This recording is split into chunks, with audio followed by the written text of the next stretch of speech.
Bonjour à tous et soyez les bienvenus. Tout de suite, les titres de ce nouveau journal. En Côte d'Ivoire, la présentation au drapeau de la 81e promotion des enfants de troupe de l'école militaire préparatoire technique de Bingéville. Il s'agit de 94 élèves inscrits en classe de 6e. Ils ont tous reçu leurs insignes lors d'une cérémonie en présence du chef d'état-major des armées, le général Lassina Doumbia. Toujours en Côte d'Ivoire, le renforcement du plan de lutte contre le tabagisme. Un atelier a réuni il y a quelques jours à Dabou, dans la région sud, les représentants du ministère de la Santé et de l'Hygiène publique, de l'Organisation mondiale de la santé et des institutions techniques engagées pour l'éradication du tabagisme. Enfin, la présidentielle et les législatives hier en Centrafrique, deux scrutins perturbés dans certaines villes de l'intérieur du pays. Tout d'abord, les activités du président de la République de Côte d'Ivoire, Alassane Ouattara, est aujourd'hui à Ouagadougou, la capitale du Burkina Faso, pour assister à l'investiture de son homologue burkinabé, Roch-Marc Christian Kaboré. Cette cérémonie se déroule bien sûr dans le strict respect des mesures barrières contre le coronavirus. À noter que le président ivoirien Alassane Ouattara va regagner Abidjan dans l'après-midi. En Côte d'Ivoire, ils sont au nombre de 94 et ont été présentés récemment au drapeau. Ces élèves inscrits à l'école militaire préparatoire technique de Bingéville en classe de 6e constituent la 81e promotion des enfants de troupes de l'EMPT. Lors de cette cérémonie, ces enfants ont reçu leurs insignes.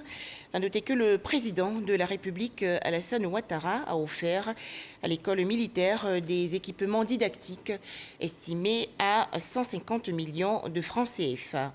Les précisions de Abou Sanogo.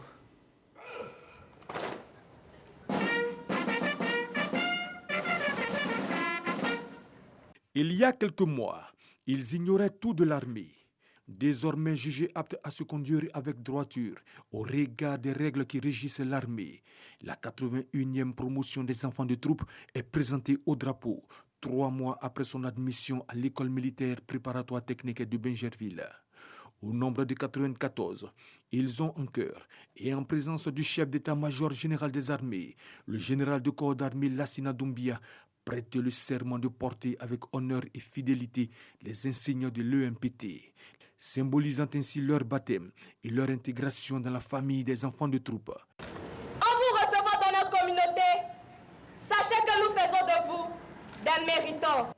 Car dès ce destin, vous êtes intégrés dans une unité qui est constituée de méritants, respectueux des lois et ne fuyant pas leurs responsabilités.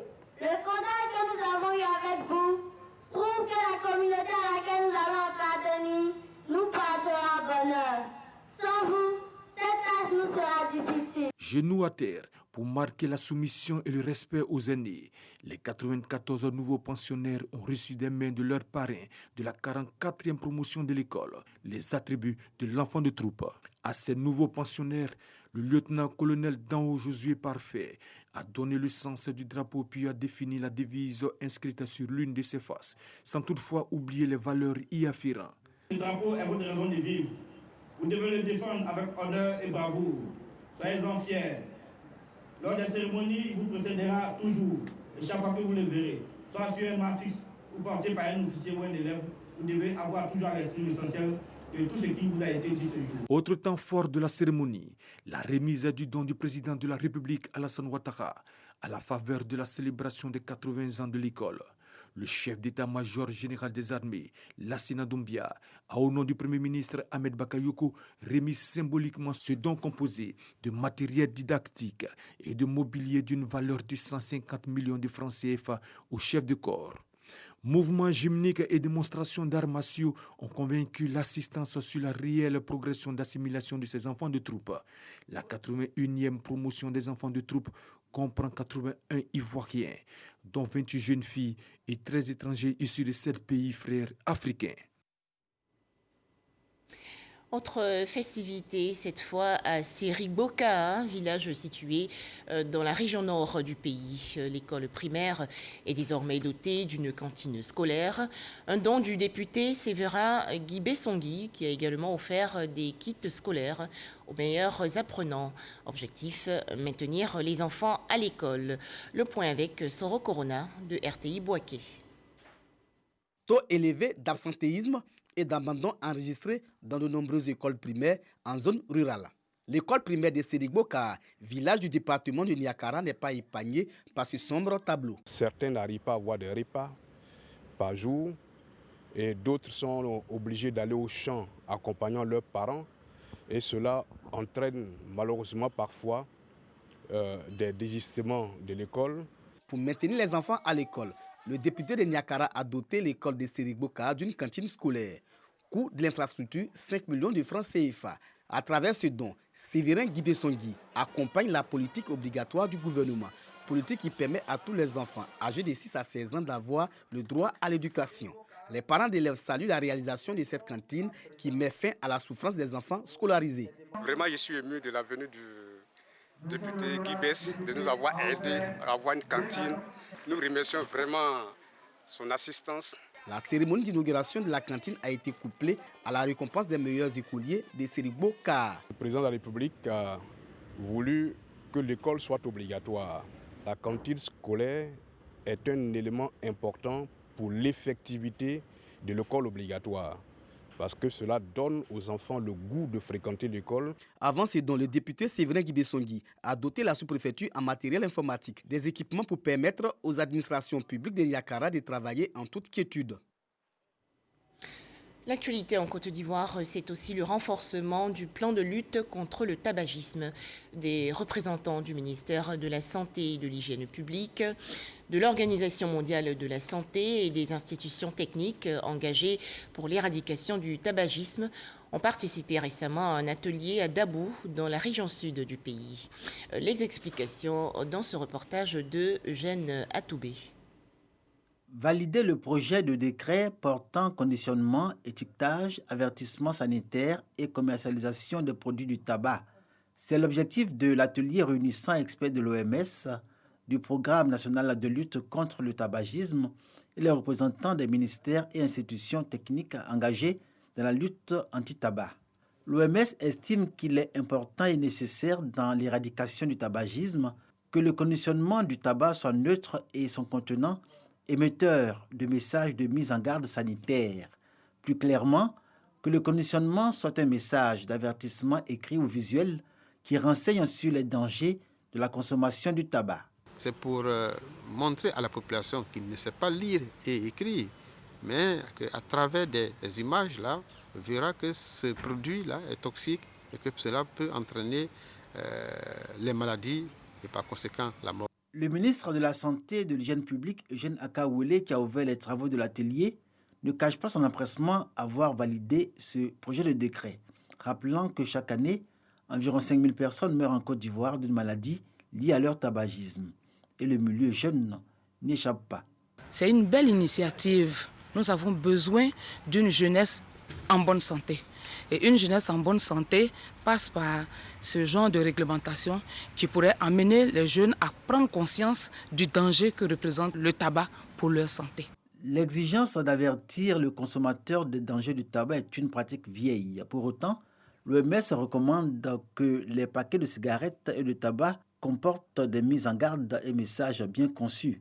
Avec le décret portant interdiction de fumer dans les lieux publics et transports en commun, la Côte d'Ivoire veut jouer un rôle avant-gardiste dans la lutte anti-tabac dans la région africaine de l'OMS.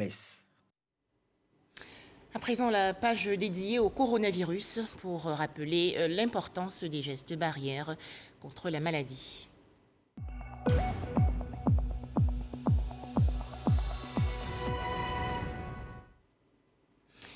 En Côte d'Ivoire, 71 nouveaux cas de maladie à coronavirus ont été enregistrés hier par le ministère de la Santé et de l'Hygiène publique.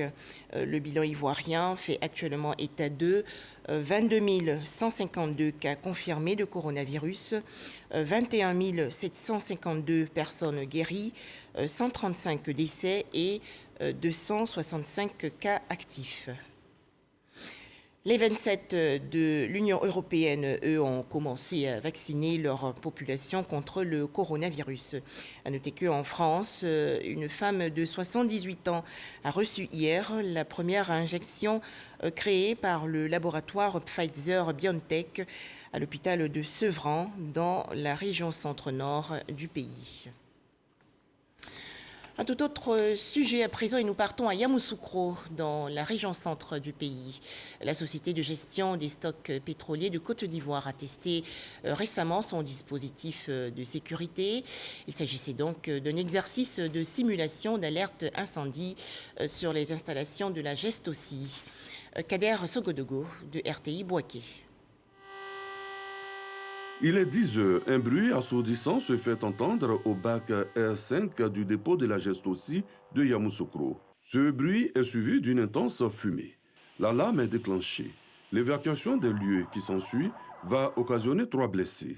Les pompiers qui interviennent vont réussir à prendre le dessus. Nos services nous ont alertés de l'existence d'un feu sur nos installations de Yamoussoukro, en particulier sur le bac R05 contenant du super sans plomb. Le chef de dépôt, par ailleurs directeur des opérations internes, a ordonné le déclenchement du plan d'opération interne POI, comme l'exige notre protocole de sécurité. Après 59 minutes d'intervention, nos équipes appuyées de nos partenaires sont arrivées à bout du sinistre. Il s'agit bel et bien d'une simulation. Le chef de dépôt de la société de gestion des stocks pétroliers de Côte d'Ivoire, Gestossi de Yamoussoukro, se dit satisfait de l'exécution du plan d'opération interne. Nous sommes entièrement satisfaits. Le feu a été éteint en moins de 4 minutes. Depuis plusieurs années, le directeur général s'investit à mettre à la disposition de ces dépôts les moyens conséquents pour pouvoir en fait arriver à créer une sécurité totale. Un débriefing avec le corps préfectoral, les sapeurs-pompiers militaires, la police, la garde républicaine, le SAMU et la Sodexam, histoire d'accorder le point de vue, a mis fin à cet exercice. Toujours en Côte d'Ivoire, un atelier de formation autour du thème « Défis actuels en matière de promotion et maintien de la paix ». C'est une initiative de la chaire UNESCO aux femmes et pouvoirs de décision. Les précisions de Laure Goretti et Patricia Etia.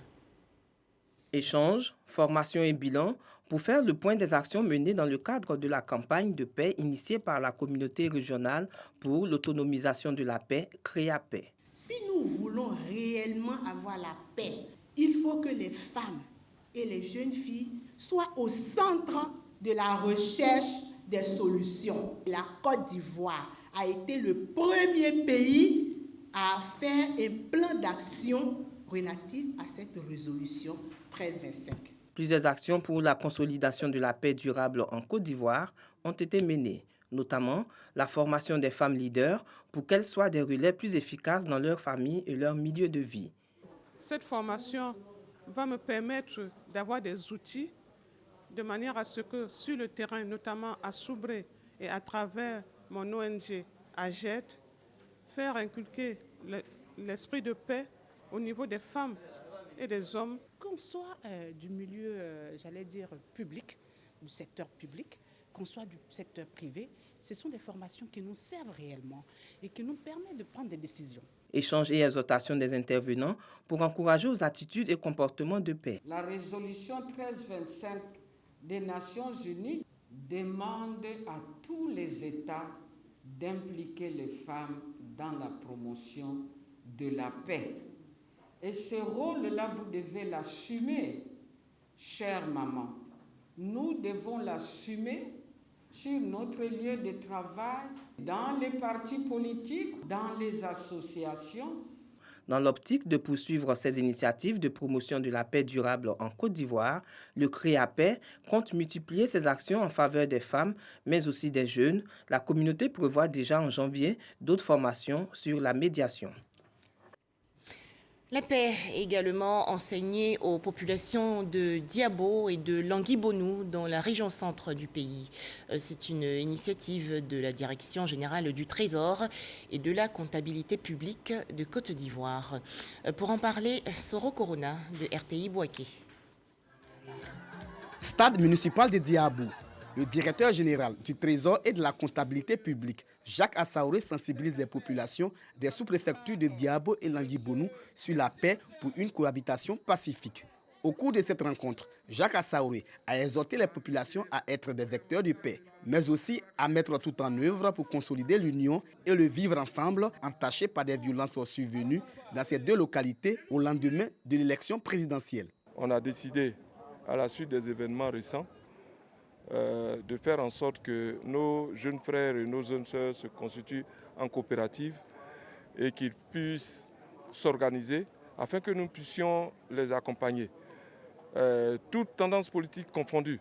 Les jeunes des deux sous-préfectures ont pris l'engagement d'œuvrer pour la paix dans leurs différentes localités. Pour matérialiser leur engagement, un mouvement de soutien aux actions du président de la République Alassane Ouattara est mis en place. Suivre le prolongement des actions de développement au niveau de la communauté, pour que la communauté sente réellement les actions de développement du président Alassane Ouattara. Une initiative encouragée par les élus et cadres de Diabo. L'heure est arrivée de nous mettre tous ensemble. Nous ne parlons pas de partis politiques ici. Nous parlons de la cohésion sociale entre les frères et sœurs, pour qu'ils comprennent que l'union fait la force. Les exemples sont palpables, j'en ai cité dans le cadre des structures socio-éducatives, le bitume que nous avons aujourd'hui à Diabo, les villages, nous sommes à 95% de taux d'électrification, beaucoup d'autres choses. La cérémonie s'est achevée dans la communion par des danses traditionnelles. 30 décembre 2020, en Côte d'Ivoire, date retenue pour la célébration du 10e anniversaire du Grand Prix initié par l'Académie des sciences, des arts, des cultures et des diasporas africaines. Le Grand Prix ASCAD sera donc décerné. Thème retenu pour cette cérémonie, la contribution à la protection de l'enfance en danger en Côte d'Ivoire. Franck Quadio. Bientôt le Grand Prix ASCAD édition 2020, portant sur la contribution à la protection de l'enfance en danger en Côte d'Ivoire. Ce prix créé par l'Académie des sciences, des arts, des cultures et des diasporas africaines fêtera pour l'occasion son 10e anniversaire. Pour cette année, le prix s'adresse aux personnes physiques et morales œuvrant pour la protection de l'enfance en danger. C'est une activité de veille et nous attirons l'attention d'abord sur le fait social, l'impact de ce fait social, mais aussi dire au gouvernement, écoutez, vous n'êtes pas seul, il y a aussi des organisations bénévoles qui s'investissent dans le domaine qui vous intéresse. Mais attention, ces organisations n'ayant pas de moyens, est-il possible de leur apporter votre soutien? Le Grand Prix ASCAD pour 2020 sera doté de 5 millions de francs CFA et la cérémonie officielle pour l'attribution du prix fixé au 30 décembre. Cette cérémonie était précédemment prévue pour le 23 juillet, mais elle a été déprogrammée par Covid. Nous avons l'édition 2020 qui correspond à la 10e année du prix, mais en réalité, nous en avons décerné déjà 8 et c'est le 9e prix cette année. Notons que la première édition a eu lieu en 2010 et portait sur la contribution aux sciences agronomiques. L'édition 2020, ponctuée de prix spéciaux, sera présidée par la ministre de la Femme, de la Famille et de l'Enfant, Bakayokoli Ramata. Des récompenses également attribuées dans le monde des médias. Il s'agit des prix Alfred Danmoussa et Samba Koni. Ces deux distinctions veulent ainsi promouvoir un journalisme sous-régional de qualité. Une initiative du réseau des professionnels de presse en ligne de Côte d'Ivoire. Le point avec Jean Djadji. Jonas Beke de l'Infodrome et Zoumana Fofana de Woroba.net sont les deux lauréats du prix Alfred Danmoussa du meilleur web journaliste de la CEDEAO. Prix décerné par le réseau des professionnels de la presse en ligne de Côte d'Ivoire, Reprelsi. Et ils sont récompensés pour la qualité de leur reportage qui valorise la paix et l'intégration en Afrique. Nous sommes allés donc à Daouko au lendemain des événements tragiques qui sont passés à Daouko. Vous vous rappelez que Daouko a été marqué par l'histoire du décapité, Toussaint, le décapité. Cet événement a choqué les consciences nationales. Pourtant les Ivoiriens que nous avons rencontrés, les populations que nous avons rencontrées, ne désespèrent pas. Pour ces personnes-là, la paix existe. Le prix Samba Koné de la meilleure entreprise de presse numérique de Côte d'Ivoire n'ayant pas été décerné, le président du Reprelsi a encouragé ses pairs à se structurer et à promouvoir la qualité. Quant au représentant du ministre de la Communication et des Médias, il s'est dit satisfait du progrès des acteurs des médias en ligne en Côte d'Ivoire. Vous savez qu'aujourd'hui, la presse numérique est vue comme la presse poubelle parce que tout le monde veut s'essayer à la presse, tout le monde veut écrire parce que ces réseaux sociaux ou ces médias en ligne sont plus accessibles, etc. etc. Donc pour nous, nous sommes des journalistes, nous sommes des professionnels du secteur. Il va sans dire qu'on fasse la promotion d'un journalisme de qualité. Félicitations de M. le ministre vont également, disons, s'adresse, je veux dire, au lauréat, le prix Alfred Damoussa et Samba Koné. Parce que la presse en ligne, c'est le support d'avenir. Le réseau des professionnels de la presse en ligne de Côte d'Ivoire, Reprelsi, compte à ce jour plus de 20 entreprises de presse numérique enregistrées à l'autorité nationale de la presse. Autre actualité nationale, Noël 2020, célébré dans la joie malgré la maladie à coronavirus. À Grand Laou, dans la région sud du pays par exemple, les enfants orphelins ont reçu des présents, une initiative de la Jeune Chambre internationale et de l'organisation non gouvernementale Les Amis du Sourire. Le point avec Patricia Etia. Compassion pour les orphelins de Grand Laou. Les enfants de l'ONG Les Amis du Sourire ont eu le sourire en ce jour de fête. C'est un don qui nous va droit au cœur parce que dans l'exercice, n'est-ce pas, de nos missions, nous avons besoin d'être soutenus par des partenaires et que des organisations fassent ce genre d'action à notre endroit. Cela nous facilite un tant soit peu la tâche parce que nous avons en charge des enfants dont les mères décèdent en couche et leur prise en charge est énorme et ce n'est pas du tout facile. Cet acte, dont l'unique but est de redonner le sourire et la joie de vivre aux enfants orphelins et démunis de cette localité, a été initié par la Jeune Chambre internationale. En ce temps de Noël, nous pensons qu'il faut donner le sourire aux enfants, surtout les enfants qui vivent dans des situations de précarité. C'est pour cela que nous avons initié cette table de Noël et don de vivre à l'ONG Les Amis du Sourire de la ville de Grand Laou. Les responsables des différents orphelinats ne sont pas restés en marge de cette marque d'attention et de gratitude. Ils ont exprimé leur reconnaissance aux bienfaiteurs. Cette tournée de bienfaisance a pris fin le samedi dernier à Grand Laou, dans la région des Grands Ponts, toujours dans le but d'apporter autant que possible le sourire et la joie aux nombreux enfants dans le besoin. Les enfants de Liabo, dans la région centre-ouest du pays, également comblés de cadeaux lors de la célébration de la Noël 2020. C'est une initiative du Club des Amis de la Culture. Éric Goré. C'est désormais une tradition à Liabo, village du département de Zoukoube. Chaque année, Madoussou Dosso Koléa, présidente du Club des Amis de la Culture, CEDAC, fait parler son cœur en offrant des cadeaux à ses enfants qui ne connaissent pas souvent la joie de Noël. La 6e édition de Noël Magique à Liabo a mobilisé 1000 enfants issus des villages environnants. Ils ont exprimé leur joie de vivre cette célébration. Pour la donatrice, il s'agit de redonner un peu de sourire à ses enfants. Ça fait la 6e année consécutive que eux aussi, ils découvrent la joie de la Noël. Et chaque année, nous encourageons les meilleurs élèves. Donc vraiment, on voudrait que les enfants, à travers nos gestes-là, puissent être motivés à travailler à l'école et eux aussi, avec nous, contribuer au développement de leur village. Geste apprécié par les villageois. Jeunes, femmes et chefs louent la générosité de la donatrice, appelée affectueusement Maman Madoussou. Pour le sous-préfet de Grébé, Kwaku Germain Koné, C'est un acte louable. En plus de Noël magique, le village de Liabo va bénéficier d'un projet culturel avec notamment la construction d'un centre polyvalent et la promotion depuis une dizaine d'années de la danse panthère. Des actions toujours à l'actif de Madousou Dosso Koléa, présidente du SEDAC. Enfin, de la bonne humeur pour entrer dans la nouvelle année 2021. Votre serviteur, le groupe RTI, a en effet présenté récemment son incontournable spectacle intitulé « Bonjour ». Plusieurs humoristes et artistes ont montré leur savoir-faire au Palais de la Culture de Trècheville. Le point, Issa Yeo. Une année s'en va, une autre arrive. Ce passage, la RTI, Radiodiffusion Télévision Ivoirienne, et son partenaire, le district d'Abidjan, l'ont toujours voulu en guetter. D'où l'instauration de l'émission Bonjour, un spectacle d'humour depuis 2006.